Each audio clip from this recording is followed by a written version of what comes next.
दोस्तों सोचिए, अगर करोड़ों साल पहले इस धरती पर रहने वाले डायनासोर अचानक से आपके सामने आ जाए, अचानक से इस धरती से विलुप्त हुए जानवर हमारे बीच घूमने लगे। हालांकि ये सब बातें आपको सिर्फ काल्पनिक लग रहे होंगे, लेकिन आपको बता दें कि ये कोई फिक्शन नहीं बल्कि असल में विलुप्त हुए जानवर अब वापस आने लगे हैं। आज के वीडियो में हम देखेंगे आज से लाखों करोड़ों साल पहले विलुप्त हुए जानवर जो अब एक एक करके धरती पर वापस आ रहे हैं। बने रहे वीडियो के अंत तक क्योंकि वीडियो काफी इंटरेस्टिंग होने वाली है। वूली राइनोसोरस, दोस्तों ये है राइनो जो आज से करोड़ों साल पहले आइस एज के जमाने में इस धरती पर रहा करते थे, जो काफी हद तक ठंडा रहता था और यही वजह था कि उनके शरीर में काफी लंबे लंबे बाल होते थे। साथ ही ये काफी विशालकाय हुआ करते थे। लेकिन जब आइस एज खत्म हुआ तो क्लाइमेट चेंज और इंसानों के द्वारा लगातार शिकार करने की वजह से ये वूली राइनोज पूरी तरह इस दुनिया से एक्सटिंक्ट हो गए। और हैरानी की बात यह है कि इनके बॉडीज आज भी साइबेरिया के ठंडे बर्फीले इलाकों में मिलते रहते हैं, लेकिन रिसर्च में कोई हाई क्वालिटी जेनेटिक मटेरियल नहीं मिलता। इसीलिए अगर वूली राइनो को दोबारा इस दुनिया में लाना हो तो सबसे आसान तरीका है कि इंडोनेशिया में मिलने वाले उनके सबसे करीबी रिश्तेदार सुमात्रा राइनो की हेल्प ली जाए। अगर हम ऐसे सुमात्रा राइनो को चुने जिनके स्किन पर थोड़े ज्यादा बाल हो और उन्हीं को आपस में मिलाकर उनकी अगली नस्ल तैयार करें तो धीरे धीरे उनके बच्चे और भी ज्यादा बालों वाला पैदा हो सकता है। ठीक वैसे ही जैसे साइंटिस्ट भेड़ियों की सेलेक्टिव ब्रीडिंग करके आज के जमाने में 340 से ज्यादा डॉग ब्रीड्स तैयार कर ली गई है। हालांकि इसमें भी एक बड़ी परेशानी है, इंडोनेशिया में मिलने वाला सुमात्रा राइनो धीरे धीरे विलुप्त हो रहे हैं। तो सबसे पहले कोशिश होगी कि इनको ज्यादा से ज्यादा संख्या में बचाया जा सके, क्योंकि अगर ये एक बार विलुप्त हो गए तो फिर वूली राइनोसोरस को वापस लाना एकदम नामुमकिन हो जाएगा।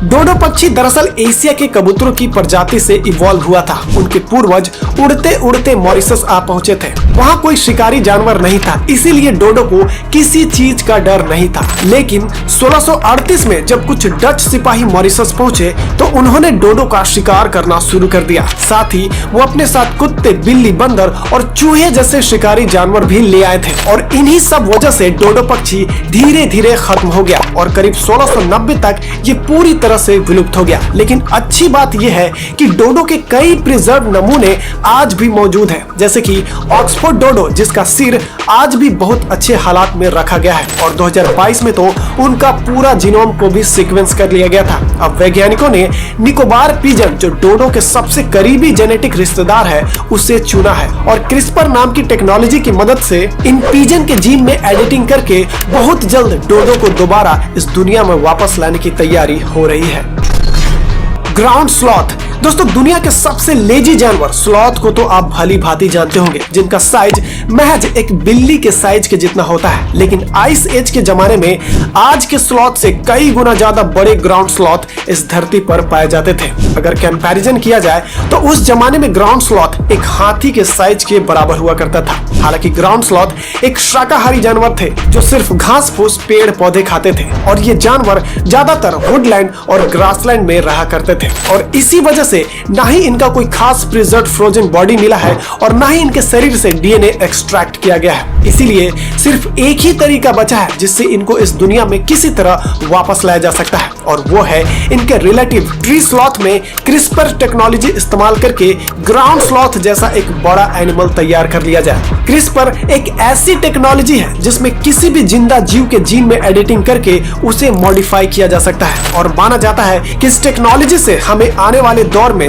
सुपर ह्यूमन भी बना सकते हैं। मान के चले कि किसी भी इंसान का रंग काला, कद छोटा और शरीर मोटा हो तो उसे क्रिस्पर टेक्नोलॉजी की मदद से गोरा, लंबा और हेल्दी बॉडी वाला बनाया जा सकता है। एक भाषा में कहा जाए तो शरीर के किसी भी चीज को अपनी मनचाही इच्छा अनुसार बदला जा सकता है। क्वागा, पहली नजर में क्वागा को देखकर आपको लगेगा कि ये कोई हॉर्स और जेब्रा का मिक्स प्रजाति है, लेकिन सच ये है कि क्वागा जेब्रा का ही एक खास सब स्पीसीज थे जिनका शरीर की धारियां थोड़ी अलग और यूनिक होती थी जो उन्हें बाकी जेब्रा से बिल्कुल अलग बनाती थी। अब कहानी सुनिए इनके एक्सटिंक्ट होने की। जब डच और ब्रिटिश कॉलोनिस्ट साउथ अफ्रीका पहुंचे तो इन्होंने बिना सोचे समझे क्वागा का शिकार करना शुरू कर दिया। इतना ज्यादा शिकार हुआ कि 1870 के दशक में क्वागा अब पूरी तरह से खत्म हो गए। लेकिन कहानी यही खत्म नहीं होती। 1987 में क्वागा प्रोजेक्ट नाम का एक मिशन को शुरू किया गया था, जिसमें उनके सबसे करीबी रिश्तेदार प्लेन जेब्रा को चुना गया और फिर उन्हीं जेब्रा की सिलेक्टिव ब्रीडिंग करके एक ऐसा जेब्रा तैयार किया गया जो बिल्कुल क्वागा जैसा दिखते हैं। और अब तक 150 से ज्यादा क्वागा जैसे जेब्राज पैदा किया जा चुके हैं और इनमें से 12 से 15 को तो दोबारा जंगल में भी छोड़ा जा चुका है, यानी नेचुरल हैबिटेट में इन्हें वापस लाया गया है। थैलासाइन दोस्तों, अगर एक कुत्ता, एक टाइगर और एक कंगारू का हाइब्रिड एनिमल बनाया जाए तो वो बिल्कुल इस थैलासाइन जैसे मर्सुपियस की तरह दिखाई देगा। और आपको बता दें कि थैलासाइन ऑस्ट्रेलिया और तस्मानिया में पाए जाते थे, लेकिन उस वक्त कुछ लोगों ने दूसरे देशों से एक डिंगो नामक कुत्ते को ऑस्ट्रेलिया में लेकर आए और उसे जंगल में छोड़ दिया। नतीजा ये हुआ कि वो कुत्ता थैलासाइन का इतना बेरहमी से शिकार किया कि आखिरकार 3000 साल पहले ये पूरी तरह इस दुनिया से विलुप्त हो गए और बचा खुचा तस्मानिया में थैलासाइन को वहां की गवर्नमेंट उन्हें हंटिंग करके मरवा दिया। और आप अभी जिस फोटो और वीडियो को देख रहे हैं वो इस दुनिया का आखिरी फीमेल थैलासाइन की है, जो जू में खराब ट्रीटमेंट की वजह से 1936 में मर गई थी। लेकिन फ्रेंड, थैलासाइन के 750 से भी ज्यादा प्रिजर्व्ड स्पेसिमेंस दुनिया भर के म्यूजियम में मौजूद है, जिसमें कुछ यंग थैलासाइन जो उनके मदर के गर्भ से निकाले गए थे वो आज भी इथेनॉल में प्रिजर्व रखा हुआ है। और 2018 में इनका जीनोम पूरी तरह से सीक्वेंस कर लिया गया था। आसान भाषा में कहा जाए तो जीनोम पूरा डीएनए का कलेक्शन होता है, जिसमें यह तय किया जाता है कि कोई जीव किस तरह से डेवलप होगा। अब एक छोटा सा जानवर है फैट टेल डनाट, जिसका जीन थैलासाइन से 95% तक मिलता है। साइंटिस्ट लोग अब उसके बच्चों में थैलासाइन के बचे हुए 5% जीन डाल रहे हैं, एक खास तकनीक से जिसका नाम है क्रिस्पर टेक्नोलॉजी। और इसी तरीके से थैलासाइन को दोबारा जिंदा करने की तैयारी हो रही है। अगर सब कुछ सही चला तो जल्द ही थैलासाइन को तस्मानिया के जंगल में वापस छोड़ा जाएगा।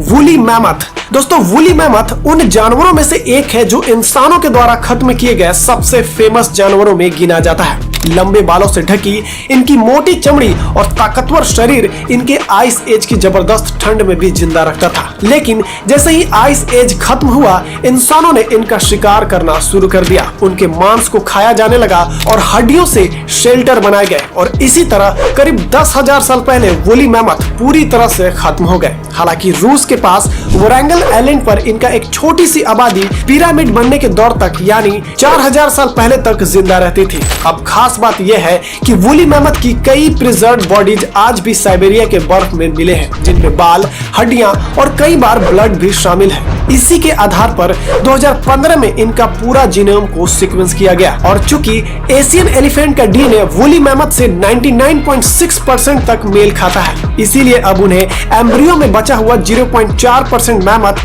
जीन डालकर एक हाइब्रिड तैयार किया जा रहा है। और उम्मीद है कि 2027 तक दुनिया का पहला नया जायंट मैमथ पैदा किया जा सकेगा।